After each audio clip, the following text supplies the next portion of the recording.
Give my life for this. Can't lie, always figured I'd be doing life for this. Pursuit of money, clouded my judgment, lost my mind a bit. Foreign cars and designer fits was a minor fix. I wasn't broke, I was broken. Sold freedom in a Ziploc. Traffic in a drought, felt like gridlock. Going nowhere fast. Hi Shaykh, how you doing, bro? Peace, brother, how you feeling? Yeah, I'm good, I'm really good. My first question is, what's up since this famous September 15, 2019? Since when? Since 2019? Yeah, I think it was the day of your releasing. Yeah, actually, that was when I started my Instagram. But I had been home. I came home in like July 5th. Okay. July 5th. But that was when I actually had the first like posted. Yeah. So yeah, definitely.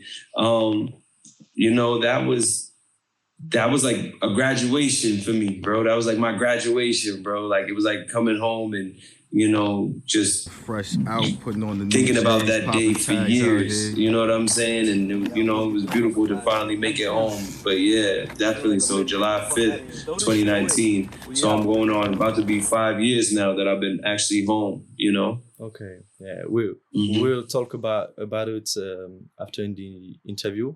I got a question. Shaykh Hanif is not your real name, isn't it?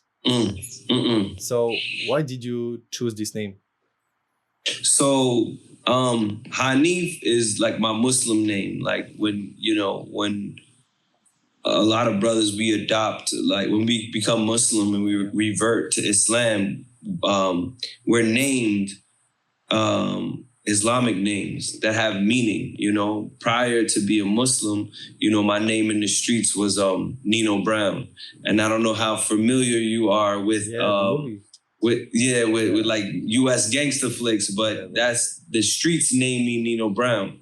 You know what I'm saying? And you know, as I learned more, learned more and got knowledge of self, and I didn't really want to be associated necessarily with that type of name, and Hanif was a name that was given to me by the brothers when I was in prison. So Hanif just means true believer, and Shaykh it's literally just like a title. You know what I mean? It means like an elder. So we use like an OG. You know what I'm saying? Like that's the OG. So Shaykh, like I just spoke to the Shaykh earlier. He told me to come, like, you know what I mean? Like come meet me out. Like, you know what I'm saying? That's that's what we use it. And the term, and I know you like wrestling, like the Iron Sheik. You know what I'm saying? So the term Sheik is literally pronounced Sheikh. It's literally, that's really how you're supposed to pronounce the name is Shaykh. You know what I'm saying? So like Iron Sheik is literally Iron Sheikh. That's why I run with that whole thing. You know what I mean? Okay. Iron Sheikh. So. Okay, beautiful. I think that's a beautiful name. Thank you, brother. I appreciate it. Tell me about your origins. Like, yeah, so I'm from Boston, bro. And Boston it's a grimy city, you know. It's small compared to like New York. But, you know, that's the thing. Everybody knows everybody. So, you know what I'm saying? So if you got beef out here, if you got problems out here, if you got smoke out here, you're going to run into your problems. You're going to run into your smoke. It's tough. And it's a tough city because we never had shit out here. We never had, you know, rappers or any type of thing to aspire to be like. So we just ran the streets. You know what I'm saying? So that's the thing. So it was tough, definitely growing up. We, you know, especially in my family, we didn't have much. So yeah. Okay, and I didn't find some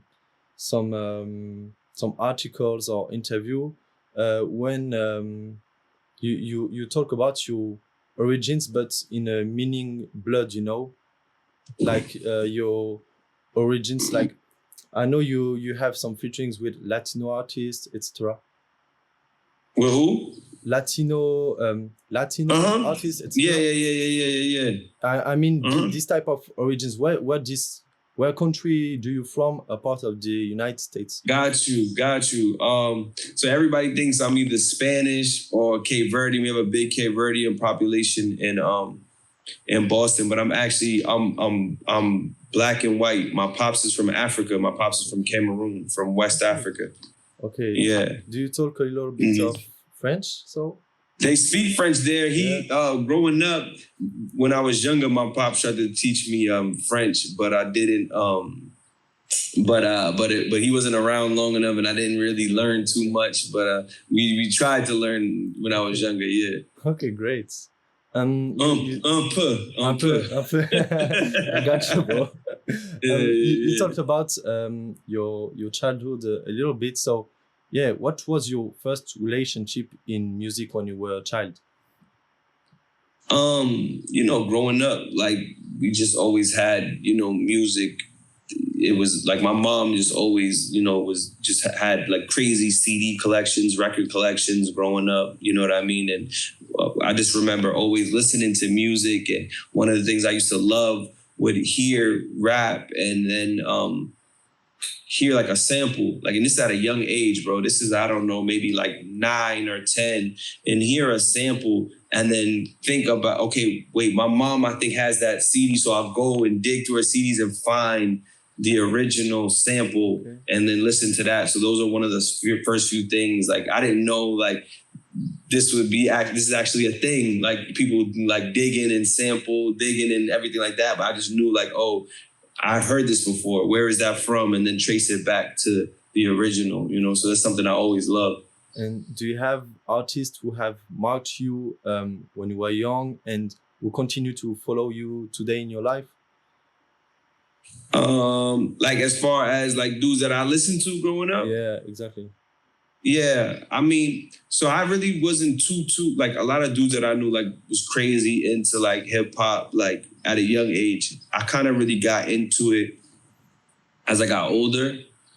Like, like really like studying the game, like being a student of it. Like, of course we listened to music, like, I'm listening to rap, but I wasn't really a student of the game till I got older. And dudes that I really listen to, I always say like my favorite rapper is Beanie Siegel.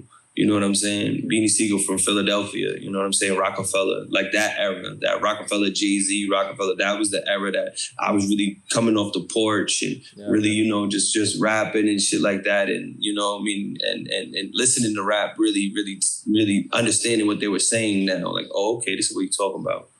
Okay. Can you tell me about your childhood? How was it to growing in Boston City? Man, it's tough, but it's the same story as anybody in, the inner city growing up with limited resources and not the most, we didn't have much, bro. We grew up 1-room apartments, bro. Me, my sister, and my little brother sharing a bedroom. My mom was on a pull-out couch, bro. Like, it wasn't, but that's the same story as everybody, you know what I mean? And that's why my music is so relatable to people, because it's literally, I'm telling the story for all of us that grew up in these conditions, Okay, I get it. I want to talk about more your music, like right now, these days. So what introduced you to this whole scene, the Westside Guns, Feed the Family, etc.? Yeah, coming home from prison and not necessarily knowing because I was rapping before I got locked up, but I wasn't like serious about it. I just knew I was good. But coming home from prison and then trying to find my sound, find where I fit in, and a lot of the music had changed. Everybody was doing trap stuff and melodies, and that really wasn't me. That's not what I grew up on. I grew up on really talking that talk, right? You know what I'm saying? Like really rappers, like really spitters, like, that's what I grew up on. And so a lot, trying to dibble and dabble with that, and it just didn't fit. And then once I started, actually my first jump, and shout out to my mans, my first kind of like dibbling and dabbling into like this boom bap, quote unquote, underground scene was a producer from France, Get Large. Okay. You heard of him? No, I didn't. Yeah, he does a lot of work with artists from out. He did a lot of work like with Cam. He was just on one of Cam's Cameron's last, like he just dropped a freestyle with Cam not too long ago, and so he's done a lot of stuff with dudes in the industry over here, but he's from France, you know what I'm saying? And he had gave me some beats, and a lot of them was like this boom bap, and like I said, I really was trying to I don't know if that's necessarily what's gonna move like the needle and do different things, but he was like, you know what, let's do a whole project together. So shout out to Get Large. And we did the whole project, Broken Window Theory. I wrote it in I wrote it and recorded it, and it was done in about a week. You know what I'm saying? And the response I got off that, it's like, oh, dudes want to hear this because nobody's talking like this. There's a lot, it's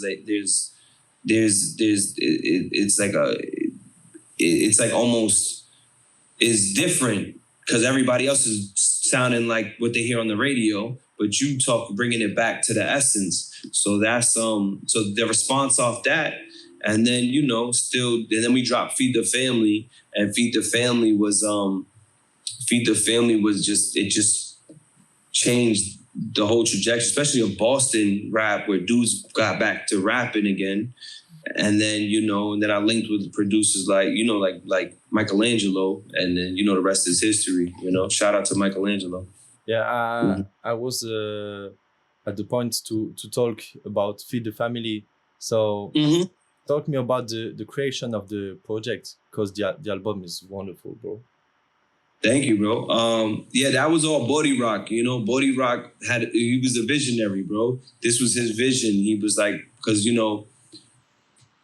Top Hooter and Dun Dilly are dudes that have been making waves and had a name in Boston for years for just being elite rappers, bro. And then Body Rock is their younger bro, like their younger homie. And he started to get a lot of traction, but he was like, you know what? I'm going to do something really different as far as Boston is concerned, and really get my bros on this to spit. And I had met Bodie Rockin' when I was fighting my case when he was 17. So we met in jail. Yeah. And he hit me up. He was like, bro, you remember me from jail? And he was just like, he ended up reaching out to me, and we started cooking up Feed the Family, and it had a mind of its own, Okay. We'll talk about your journey in prison, but before this, I got two little questions. The first one is, what is your favorite album of all time? My favorite album of all time? It changes all the time, but one of my favorite albums, bro, it just kind of shaped. It really was I think one of my favorite albums, bro, was Gangster and a Gentleman by Styles P. Okay. From the Locks. Just because at that time when it dropped, I was at such a young age, and I was really in the streets and really doing a lot, where it was just he was kind of telling my story. So the reason why I say it's one of my favorite albums, because I took that concept of let the people into your world. I finished listening to that album feeling like I grew up with Styles P. You know what I'm saying? Yeah. So now when I create and I cook up, I think of I want people to not just, hear some music and vibe out and things like that, but I want you to really feel personal, a personal attachment to me. You know what I mean? Yeah. Okay. Mm-hmm. The second question is, who is the artist you dream of working with? Bro, I mean, a lot of them we in the process of working with them. You know what I'm saying? So it's it's kind of crazy to me. It's these dreams that you had is it's happening. So it's on the way. You know what I'm saying? So it's dope for that. Yeah, it's dope to be working with producers and dudes that I listen to and are fans of. I'll be literally sitting back, just be like, damn, bro, I was with Vidon like the other day, like last month, a couple weeks ago, and I was just like, I'm like, dog, you know, bro, this shit be bugged out because I'm a fan of you. Like, you know what I'm saying? So it's like really like he started laughing, but it's like it's real because I'm a fan of hip hop first before anything. You know what I'm saying? So it's dope. But everything we on the way of like really like literally like working with the dudes like of these dream collabs and things that you thought about that you sit there and wish would happen, and it's happening. So it's dope. That's so cool. I feel it, you know. I feel you because as a journalist, these last months, I interviewed some artists that I listened like when I was 14 or 15. Yeah, you feel me? Man, that's crazy. I you feel know, like and I'm you're in a sitting movie, back dude. while in the middle of the interview, you're sitting back like, damn, it's Damn, just crazy. I'm just talking with this guy, you know what I'm saying? Yeah. Man, you know? that's really crazy. And it's good because you can see the accomplishments, you know, step by step. So it's really cool, man. Yeah. So like you said, you were in prison like for 10 years, I think. Yeah, I did. Yeah, 10 years straight. Okay, so I think from your 17 to 27 years old, something like that. Nah, I was older than that, but damn. Yeah. I went in at 23. I went in at 23. Okay. When you came in jail. Yeah. Okay. Mm-hmm. So every morning for 10 years, you got up. What did you have in mind? Like, did you have any goals, or tell me how it was? Like, in my situation, I never been in prison. I can't imagine what you can have in mind, you know, when you know that you will get up every morning for 10 years. Like, yeah, I mean, so my goal was to come home within that, because my sentence was 12 to 15, right? I was supposed to do 12 years to 15 years. I was supposed to, my wrap up date is actually like when I would, like it'd be over was November 2024. You understand what I'm saying? So I would still be locked up right now. Yeah. So my goal was I need to do whatever I need to do and treat it like I did with the streets, grind it out and come home earlier because I got shit to do, bro. You know what I mean? I got to come home and do some things, bro. So that was my goal, bro. Whether it was, you know, go to school in there or, teach classes in there, everything, you know what I mean? It was a benefit because it gives you purpose, and that's one of the things you have to find purpose in there. You know what I mean? I know dudes that's been down 20, 30 years and never coming home, but they found a purpose in that whole, in meaning in that time. So you can continue to grind it out and literally survive by having a purpose, you know? Okay. I discussed with China Streets that, I think you had the same live like some months ago. I think with Westside Gunn, with the family, etc. And she did 6 years in prison, and she told She's me, a G. Yeah. And she told me that for her, it was the worst experience in her life. And I saw that you say that for you, it was the best experience in your life because you grew up very much, So talk me about this mindset that you had. Yeah, I mean, don't get me wrong. It was trauma, bro, that I still am trying to overcome. Yeah, for sure. But it was literally a blessing for me. So it became the best thing for me because prior to going to prison, I didn't even think I was gonna live to see 25.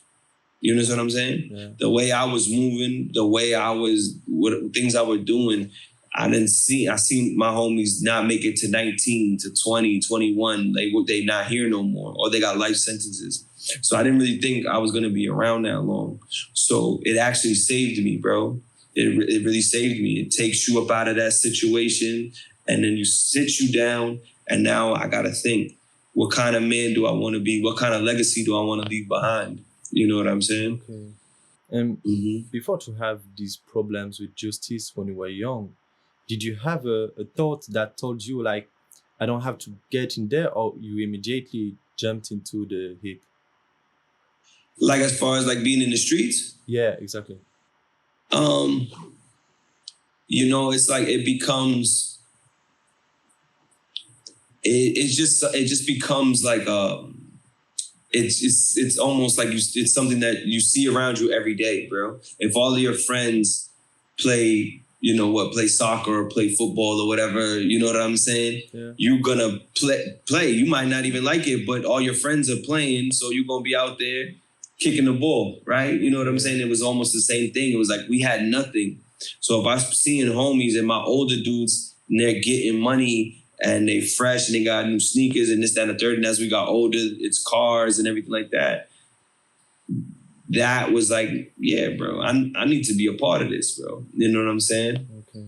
But it was a hustle. It was always something that, you know what I mean? That just was like, I understood I was aware of this situation, bro. So I was aware that I'm signing up for this and I know what comes with it. It's either dead or in jail. And I was signing up for it knowing that, you know what I'm saying? Okay, I understand.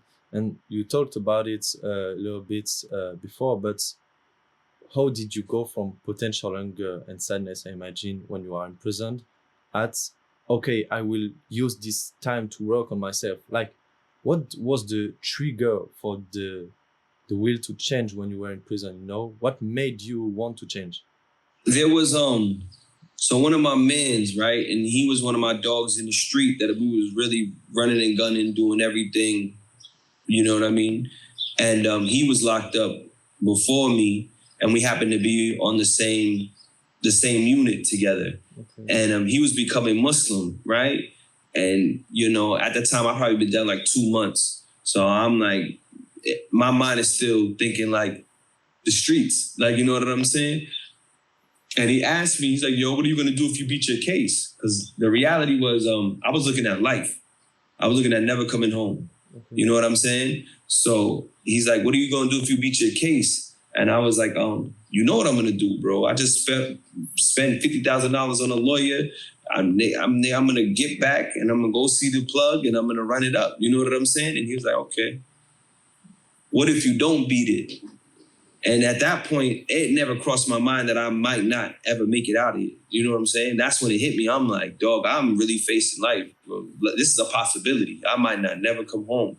So when he said that, it just kind of, the wheels started turning. And it was just like, bro, no matter what happens, and I had made it up to myself. I didn't know I was going to be Muslim at the time or anything like that. But I was like, whatever happens in this situation, I'm going to be a better man than when I walked in these doors. You know what I'm saying? So that was what kind of got the process of learning now. Now I'm studying. Now I'm reading more. Now I'm just doing more self-reflection, Okay, yeah.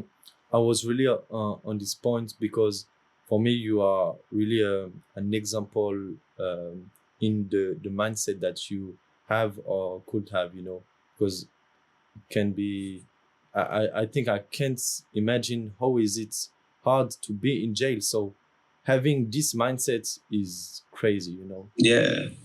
Yeah. Mm-hmm. It was one of my favorite books that I read is Viktor Frankl, is Man's Search for Meaning. Okay. Like, look it up. You know what I mean? And he's like he's a Holocaust survivor, and he talks about while he was in the concentration camps, how did he survive? What did he do to survive? He's like, everybody that he knew that survived that, they found a meaning and a purpose in that suffering. Okay. And that was the same thing. I had to find a meaning. I had to find some purpose out of it. Okay, like you anticipated one of my questions a little bit, but you are very poetic in your writings, and I wanted to ask you if you have some writers that inspired you. Like authors, Yeah. Yeah, bro. Bro, I literally loved everything I would read would literally. I didn't really read too much like fantasy things, right? Like, you know what I mean? So a lot of it would be, books from Huey P. Newton or Asada Shakur or Angela Davis. These were all Black Panthers. Yeah. And what they would talk about is about, changing not only, is from a political agenda, changing Black people, changing our community. It was community-based, and then changing, and then literally just how do we change the world, you know what I mean? It starts within, right? One of another Panther was H. Rap Brown, Imam Jamil Alameen. He's doing life right now, but free him. But he was a Panther, and he's an H-Rap, and his name H-Rap Brown. And one of the things that a book that I read was Revolution by the Book, and he would use excerpt from the Quran, change with, you got to change within yourself first, if you want to, and then he related that to revolution. So first we got to change ourselves, and then we can be able to change the world. And that's like the mindset that I live in life is I've changed myself now. I'm still changing. I'm still working on myself. But by doing that, now I can impact the world, Okay, yeah. Do you know James Baldwin? Yeah, for sure. I love his books. Like, he's a beast, bro. He's a beast. Really, yeah. I love to read, bro. I still read a lot. You know what I mean? And that allows me to, what I do is, and it's like almost like an audio book. Like you listen to Wilderness of North America, it's an audio book. Like, you know what I'm saying? Yeah. So just to be able to, the way they put words together, you know what I mean? You have authors that are good authors, and you have authors that are great authors, and you know what I mean? And what separates them is how they put these words together and how they tell these stories and paint these pictures. And that translates, that's what I do with my music, Okay. You talk about music, so let's talk about music right now. What is the thing you prefer to do in the process of creating your music? Like, what do you mean? Like in the process of actually like when we in the studio? Yeah, writing, etc. What is do you have something in the creation of the music that you prefer? I'm just kind of like, it depends, bro. It depends what kind of mood I'm in. It depends what's going on. And, a lot of times it really depends. Sometimes I like to, one of the biggest things that I'll do is like, if I get a beat or somebody, like say you sent me a beat, right? I'll ride around and listen to it, and the beat talks to me, like whatever, like how the mood of the beat. So it just depends. But sometimes we in the studio and we cook up and we and we do things on the spot, or sometimes I might write in the crib. But it just depends. I like to be cook. I like to cook up on the spot a lot more now, especially just because I don't have much time to like sit around. So when I'm sitting around, I'm like usually like doing something else. So, but it just depends, bro. There's no set thing that I do in the process of creating, but it just depends on the mood and what's going on. Okay.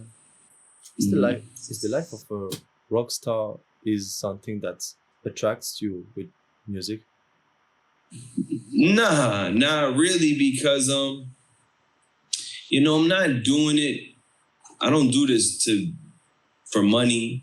Okay. or for accolades or anything like that. Like, you know, I've had money at young age, bro. So that's not the issue. And you know, I've not had money. Like, you know what I'm saying? So that's really not the issue. And it's really, this is a gift, bro. And that was something that I had to like, I really had to like, you know, this was like a God-given gift to be able to do this. And this is my calling. And when it comes down to it, if you listen to that, the interlude on Wilderness in North America, that's literally me in jail talking to my mans on the street. And I'm telling him, like, I don't really want to even be a rapper. Like, I don't want to be a rapper to just be a rapper. But I know that that's who, like, the kids and people are looking up to. That's who they listen to. You know what I'm saying? So I could say something positive or I could say something negative. And it depends who's listening, because some people might look at my music as being negative, but if you really dig deep, there's always a message, you know? Okay. So that's more so like being a rock star. I don't care about the fame. I don't care about none of that. Yes, the money is good. That's cool. But it's really is a purpose, bro. We coming with a purpose, you know? It's so great because you make some perfect transitions to my next questions every time. So let's talk about Wilderness of North America. You and Michaelangelo met through Bury Walk. We also correct. with you on Feed the Family. I know you started by making the Wilderness of North America song, but when and how did the idea of making an album come up?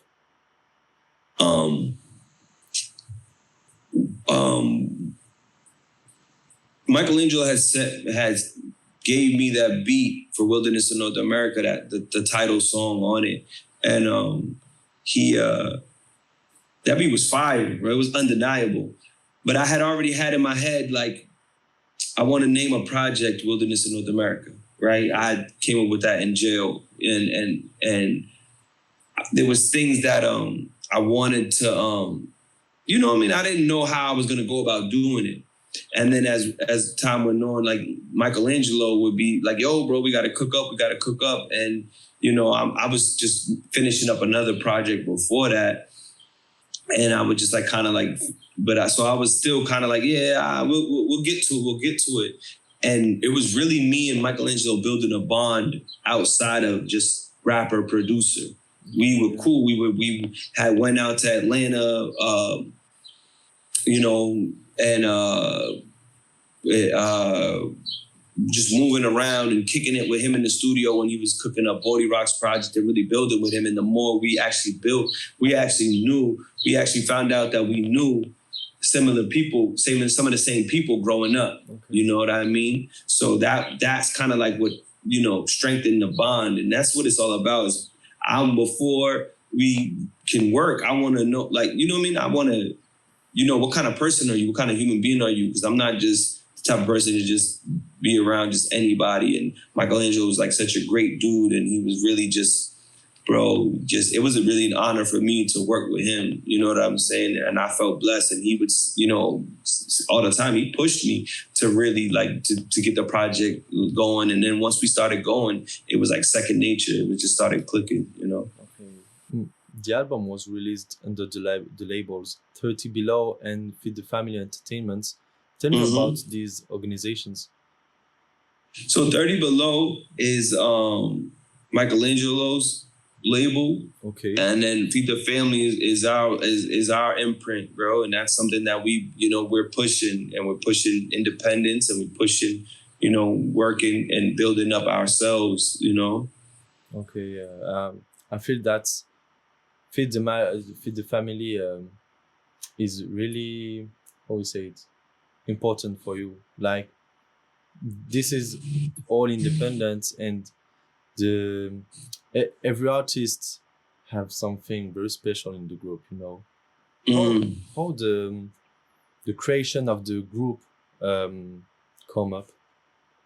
Yeah, like I said, you know, Bodie Rock had an idea, and he just was like, let me get my two mans that he grew up with, Dun Dilly and Top Hooter, they grew up together, and then he linked up with me, and he just was like, "Yo, let's start cooking up." And we didn't know it was gonna turn into this. We just knew that the music that we're making was undeniable. You know what I'm saying? And initially, I wasn't thinking of like being in a group. So first, you know, I used to tell him like, bro, I'm not gonna jump on every song. So that's why there's some songs on that project that I'm not on, because I was just like, nah, this is y'all thing. I'll come in and we could, you know, cook up. But you know, as we started to really build that bond and build the relationships and then cook up, and these is my brothers now, you know what I'm saying? And now look, we're traveling all over, you know what I mean? And people are all over the globe love this music and love what we're doing. So it really saved me, and it showed me that we could do this for real. You know, this is for real. This is not just some dream that we have in our head. Like, nah, this is for real. We can do this. We can make this happen. Okay. We really feel the evolution in each of your projects, but the last one really stands out from the others, I think. How can you explain it? It's just the growth, bro. It's the growth and understanding my strengths in music, and then understanding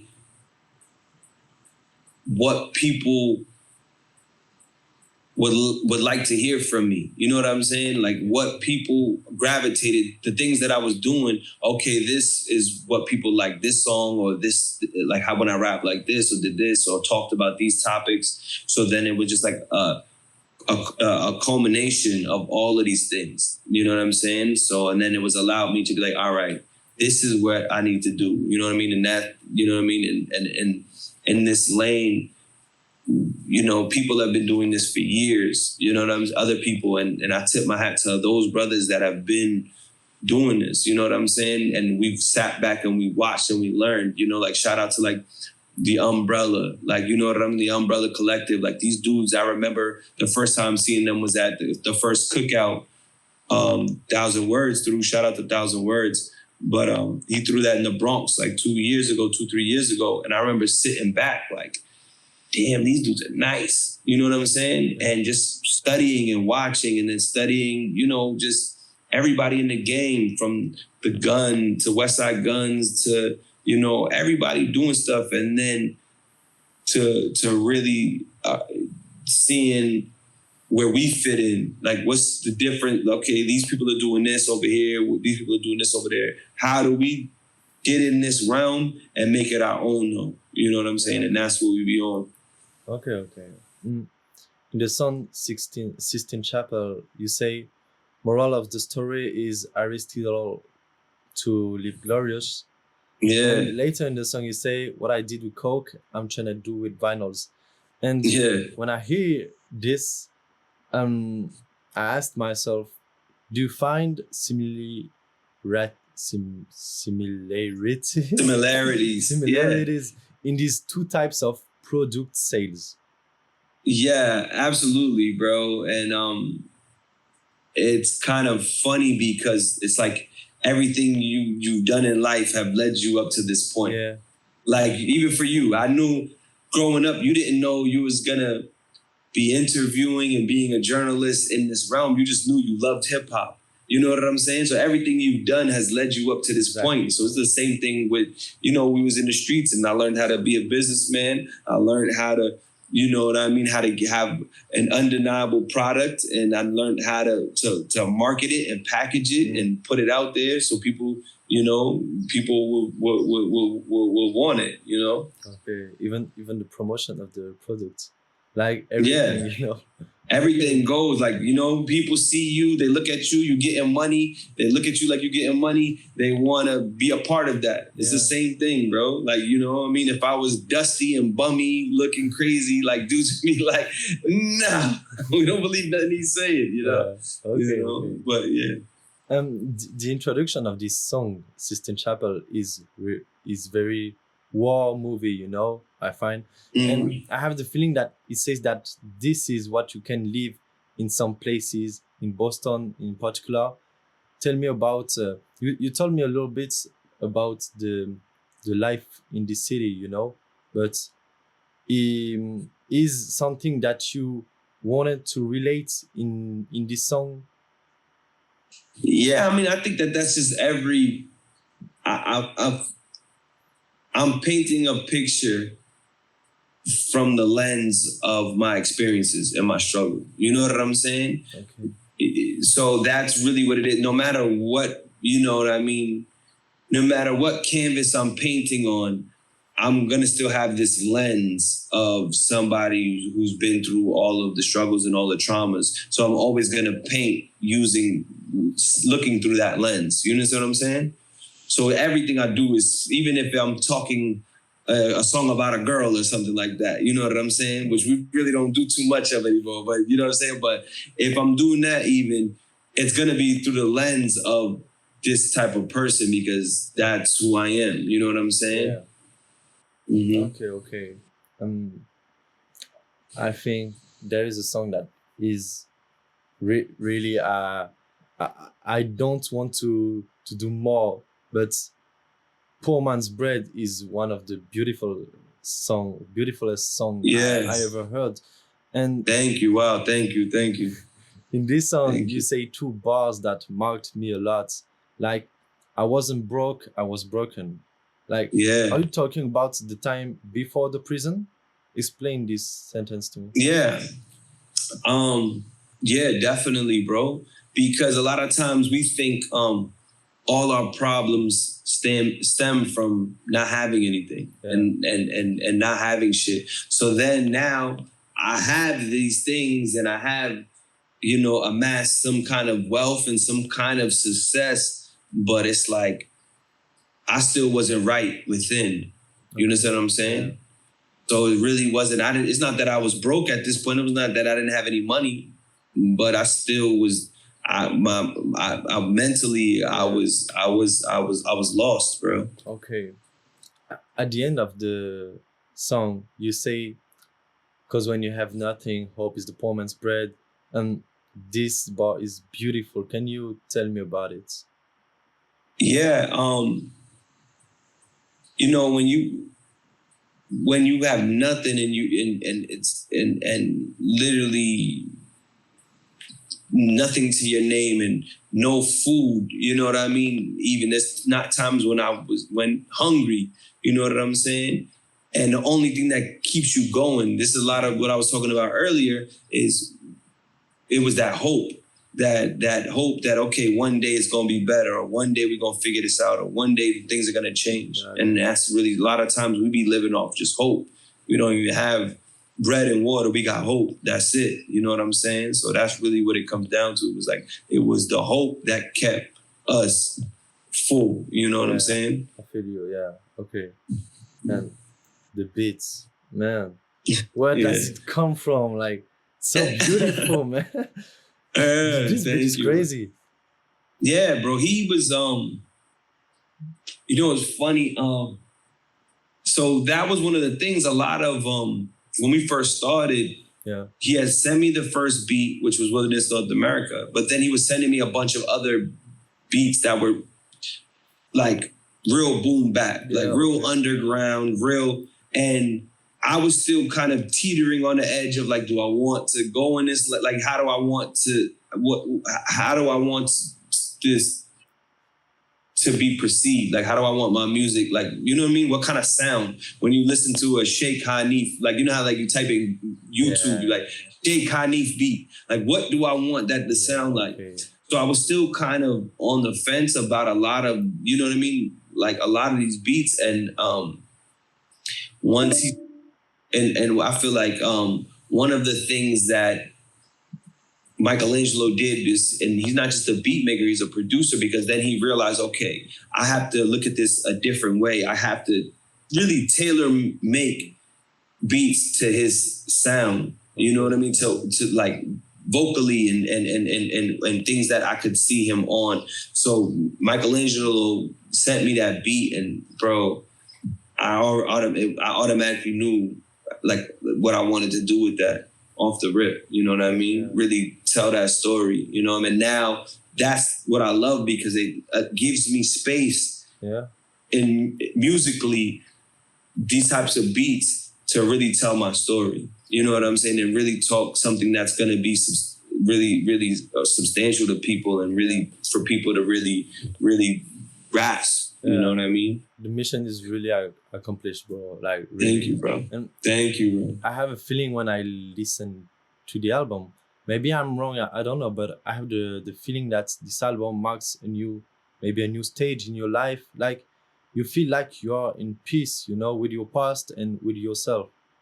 Yeah, we still, every day, bro, you know, every day I'm on that journey, bro. And some days are better than others, and some days, but yeah, I'm still striving, I'm still learning, but I'm able to, like, you know, this has become my therapy, bro. Like, this is like, that beat is my therapist, and I'm just talking like I would sit on a couch and talk to a therapist or a psychiatrist or something like that. You know, and that's really what that becomes. And I really just want to get these things off of my chest and off my heart and my soul. And it just so happens that the world has gravitated to it. You know what I mean? So to me, it's a beautiful thing to know that my trauma and my pain, people resonate with it. Even if somebody who has never been in these positions, they can relate to it, find a way to relate to it, you know, and that means, you know what I mean? That means a lot to me. Okay. We need to talk about the cover. Like, the first time we see it, we feel that it's going to be incredible. Like, the cover really exudes in a peace, balance, you know? And I feel like when you create, or when you think about this cover, this is what you want to give, you know? Yeah, well, you know, it's so growing up, I used to draw, right? And I used to draw, and I understand the importance of art, and how can I say something without saying anything? Like, you know what I'm saying? And just having that concept was something that I knew that was like, all right, we can definitely, you can look at this and be like, wait, what is this? You know what I mean? It's going to stop people. And then we ended up, you know, always, like I said, everything has a purpose behind it. So then we dropped on September 11th, you know what I mean? Yeah. And just knowing that everything has a purpose. Like, you know, it was a random, I don't know if it was like a Monday or a Tuesday, but it was like random. And I just like, this guy, that was, you know, Michelangelo's idea. Like, yo, let's drop on September 11th. I'm like, I'm with it. Because everything has to have a purpose. Like, even everything that I wear, everything that I, like, it's got to have some kind of meaning behind it. So I wanted people to see that and be like, oh, wait, I don't know who he is, but he's got to be saying something, you know? Okay, yeah. But this balance I was talking about is really felt through you, Shaykh. Like, in your words, or even by looking at you, you know, we have the feeling that now that you are in peace with yourself, you are like a lighthouse, you know. Which Thank you. Enlighten, guide people, help them, you know. Damn, thank you, bro. Thank you. Yeah, that's beautiful, bro. Yeah, bro. Thank you, bro. Nah, I mean, that's the goal, bro. My goal is to be beacon of light, bro. That's it. I just want to, people that have been through struggles, any struggle, you know, any struggle you've been through, any struggle that somebody, and you can listen to this music and it helps you, bro, helps you, guide you, especially dudes that have come from what I've come from and think like there's no way out, you know, like I said, giving people that hope, you know. Okay. The end of the interview is coming. I have some questions before leaving you. Yeah. Like, tell me about what's next for you now. Yeah, I'm working on a few solo projects, wrapping them up, and they're almost done. But my main focus right now is this Feed the Family 2. You know, Zing language is on the way. It's crazy, bro. It's dope, and it's like I said, it's us finding our lane within this genre. You know what I'm saying? That's the one thing about it. It's just like we're doing it. We're in this lane, this underground scene, but we're doing it our way. You know what I'm saying? And it's fire though. It's crazy, you know? Okay. So I'm excited for that. So that's like all my focus has been that, you know what I mean?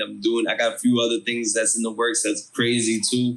And, you know, you'll be the first to know when they're ready to drop for sure. But yeah, my focus has been this Feed the Family project. Yeah. Shout out to Feed the Family and all the members. Mm-hmm. The album and the group is really wonderful, you know. So this is my last question. Shaykh, where do you see yourself in 10 years? Oh man, inshallah, bro. Just on a beach somewhere, on a yacht or something. I don't know, bro. I'm just, you know, we still grinding it out, bro. We still figuring it out, man. But the goal is to really have really leave some impact behind, bro. You know, I mean, I used to want to be known for this dude in the streets. Was my goal. Like when I'm up out of here, they're gonna talk about me like, yo, he was a gangster. Like that's my mindset. Now I want to do, like, I'm doing a lot of work with, you know, speaking to kids and, you know, or teaching dudes that have just came home and teaching entrepreneurship classes. And these are the things that are really like dear to me, bro, because I didn't have mentors and, you know what I mean, dudes I looked up to was in the streets, you know what I'm saying? So, you know, dudes showed me how to sell crack and niggas didn't show me how to fill out a job application, you know what I'm saying? So I want to be that person that can, when it's all said and done, that this is some dude that went through the worst, went through the same things we going through, but he inspired us to do good and inspired us to do the right thing, bro, you know? Okay. Shaykh, I really want to pay you an homage because you have a really big impact, you know, the impact that you have and that you are going to have, what you do and you know other emerging artists we think about Feed the Family, a lot of other artists. What you do is beginning to have an impact on the youth that will change the world, you know. Like exactly. I think it's really important to say it because you do great things, man. Thank you, bro. Nah, I appreciate that, bro. That's the goal, man. That's the whole purpose, bro. Like I said, we not just rapping to be rappers, bro. We rapping to really have an impact on people, man. I have a last word for this interview. It's a little surprise for you. I explained the story to you, but something you don't know is that it was my mother who made me discover your music. What? Yeah, bro. Me and my mother, you know, we have a really strong connection and we are discovered a lot of music every day, you know. And she's a big fan of Westside Gunn, and one day she came across the clip, the video of Poor Man's Bread, and it gave us a slap, like really, you know. So she had a little message for you, like I will send it to you on Instagram, but I'm gonna read it for the public. Yeah, please. So, Shaykh, I want to thank you for this creation. This album is an accomplished album, a fluid, a beacon, a light for the new world, for the children of this earth. With all my admiration for the peace and the balance you found in yourself and that you share with us because the world needs it. It's a very great album. Thank you for this masterpiece. Thank you for being who you are. Damn, bro. Damn. Tell her I said thank you, bro. Yeah. That's beautiful, man. Damn, bro. You make me cry, bro. That is beautiful, bro. Tell her I said thank you, bro. Yeah, thank you. I do. I'm glad that it's really reaching all walks of life, bro. Because in my mind, I'm telling the story of some inner city kid, you know, that's just been through just hell and back, and you never really know who's gonna really resonate with this. So, bro, tell her I said thank you, bro, yeah, and I truly appreciate y'all for real. Thank you. Thank you to you, bro. It was a wonderful interview. I'm really happy. I leave you the final word. Yeah, bro. Thank you. Nah, listen, man. I appreciate you, man. I really do, man. I love what you're doing, and I just keep grinding it out, bro, and keep that passion that you have and that love that you have for this culture and hip hop and everything. Just let that guide you, bro. That's it, bro. And you ain't gonna go wrong, bro. You're never gonna go wrong doing that, bro.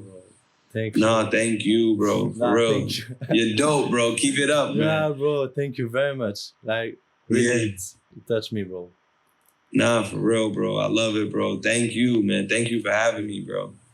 Like, everybody, you should go right now, listen to Wilderness of North America and the other projects of Shaykh Hanif. Thank you very much, Shaykh, for this. Thank you, bro. Peace, bro. Peace. Thank you, bro.